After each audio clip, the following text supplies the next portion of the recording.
Bom dia, meus amados, a graça e a paz do Senhor. Eu sou o pastor Rômulo Pereira, da Igreja Batista, Palavra da Graça, e hoje nós vamos estudar os Atos dos Apóstolos, capítulo 10, verso 42, que nos diz: Ele nos mandou pregar ao povo e testemunhar que este é aquele a quem Deus constituiu, juiz de vivos e de mortos.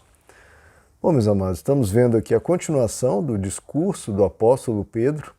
O primeiro discurso a uma comunidade de pagãos, a saber, a Cornélio, um centurião romano da Itália, e seus familiares e amigos mais próximos. Ele continua o seu discurso comentando, falando sobre a missão que Jesus havia dado aos seus apóstolos, que era pregar, era anunciar aos povos essa mensagem do Evangelho. Como Jesus diz lá em Mateus 28, ide e fazei discípulos de todas as nações, batizando-os em nome do Pai, do Filho e do Espírito Santo, ensinando-os a guardar tudo o que eu vos tenho dito, e eis que estou convosco até o fim do mundo. Então essa é a chamada grande comissão, ou seja, a grande missão que Jesus colocou para nós de anunciarmos a mensagem do Evangelho a todo mundo. Veja, a mensagem das trevas está sendo divulgada, as mensagens das trevas, porque são muitas, são variadas, são inúmeras, estão sendo divulgadas a todo vapor, para todo lado e por muita gente. Agora, a mensagem da luz, a mensagem do amor de Deus, a mensagem da graça, está sendo muito pouco divulgada. E cabe a nós sermos esse contraponto, essa contracultura, a mensagem de ódio, de intolerância, de violência, de guerra, de maldade, de enganos, de mentiras, que se espalha aí por todos os lados o tempo inteiro. Então, se você quer fazer parte disso, por favor, compartilhe esta e outras mensagens, divulgue a mensagem do Evangelho, não se envergonhe do Evangelho de Cristo. Deixe aí também o seu like, se inscreva no canal e traga mais gente para participar. Bom, então, por favor, não vamos esquecer dessa grande missão que Jesus deixou para nós realizarmos. Somos nós que temos que erguer as nossas cabeças, dobrar nossas mangas e ir adiante e pregar essa mensagem. Bom, e que mensagem é essa?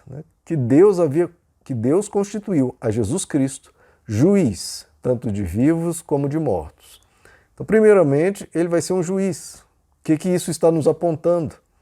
Que haverá um juízo. Inclusive, Jesus nos diz que o Espírito Santo viria para nos convencer do pecado, da justiça e do juízo. Então, do pecado, ou seja, qual é o caminho mau?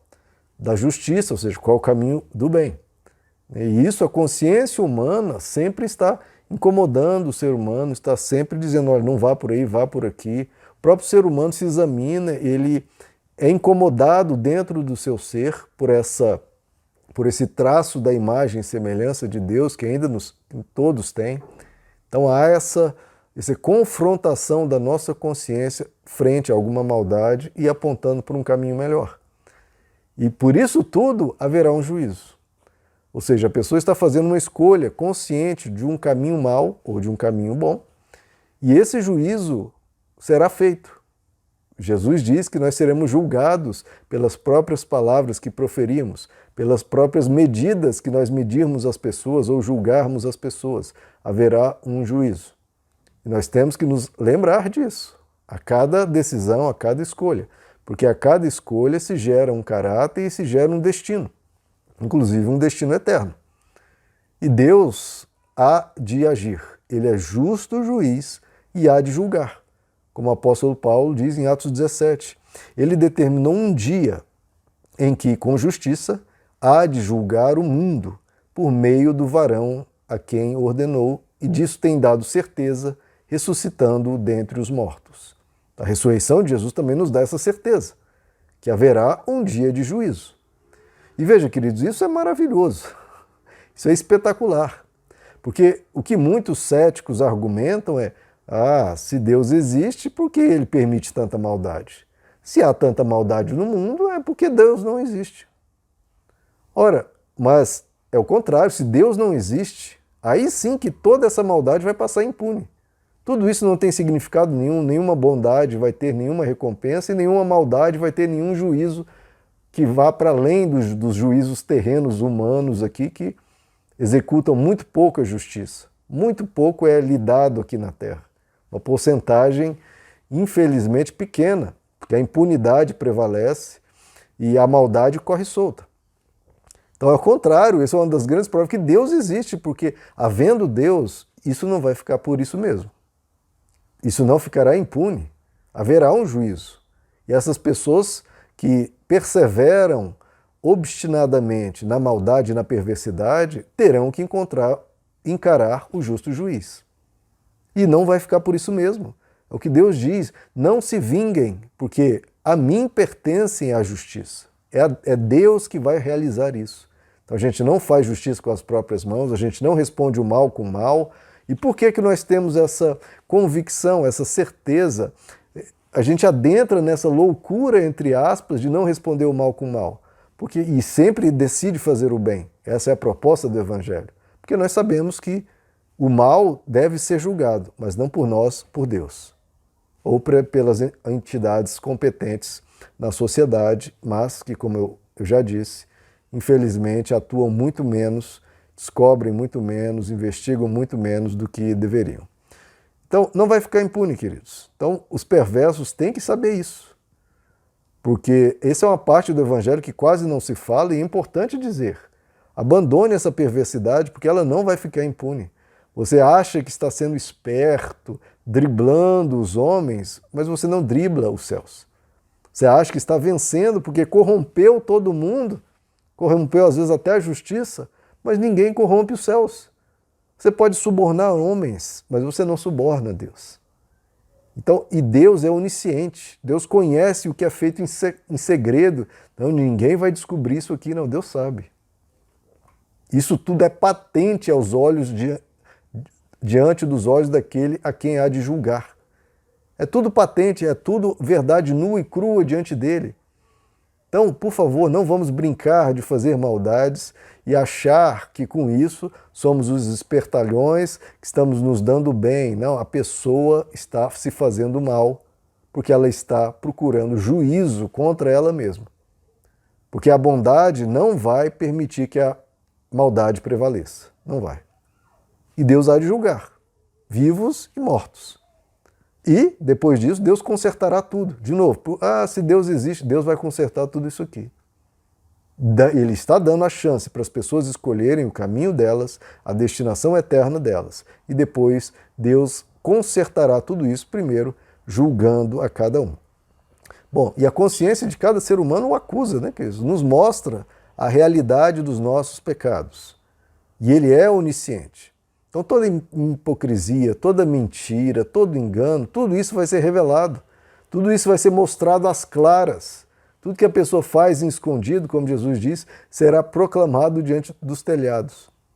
E ele vai separar os justos dos perversos, como Jesus diz lá em Mateus 25, numa ilustração muito vívida desse fim dos tempos, desse juízo. Ele diz, quando, pois, vier o Filho do Homem na sua glória, e todos os santos anjos com ele, olha que manifestação espetacular, então se assentará no trono da sua glória, e diante dele serão reunidas todas as nações, e ele separará uns dos outros, como o pastor separa as ovelhas dos cabritos, e porá as ovelhas à sua direita, e os cabritos à esquerda. Então dirá, as ovelhas à sua direita, vinde benditos de meu Pai, possuí por herança o reino que vos está preparado desde a fundação do mundo.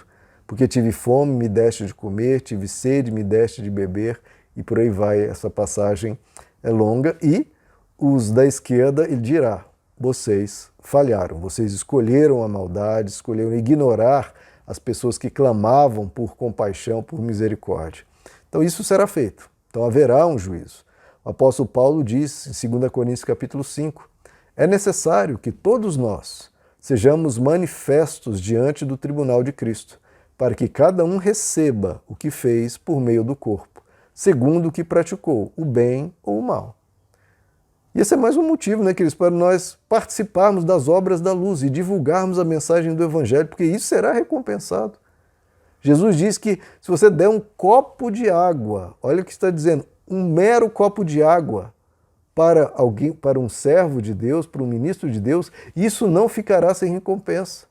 Isso será plantado como um galardão para essa pessoa na eternidade. Então, por favor, nem que seja por motivos egoístas de pensar o que você receberá, divulgue a mensagem do Evangelho.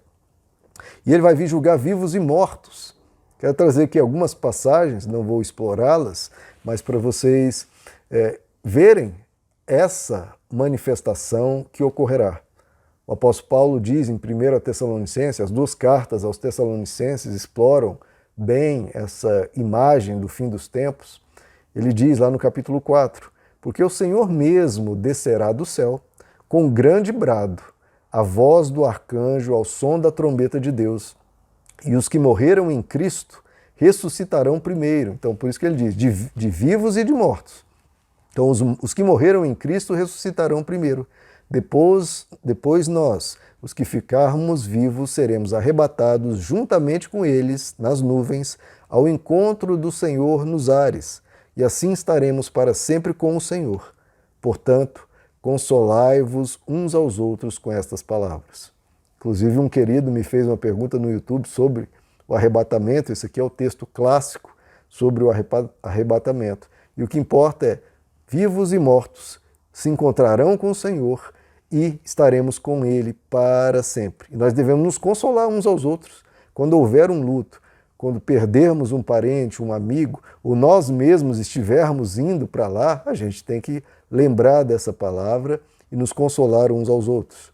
O apóstolo Paulo, agora a igreja de Corinto, em 1 Coríntios capítulo 15, ele diz, num momento, num abrir e fechar de olhos, ao som da última trombeta, porque a trombeta soará, os mortos serão ressuscitados incorruptíveis e nós, os que estivermos vivos, seremos transformados. Então, juiz de vivos e de mortos, os mortos se levantarão.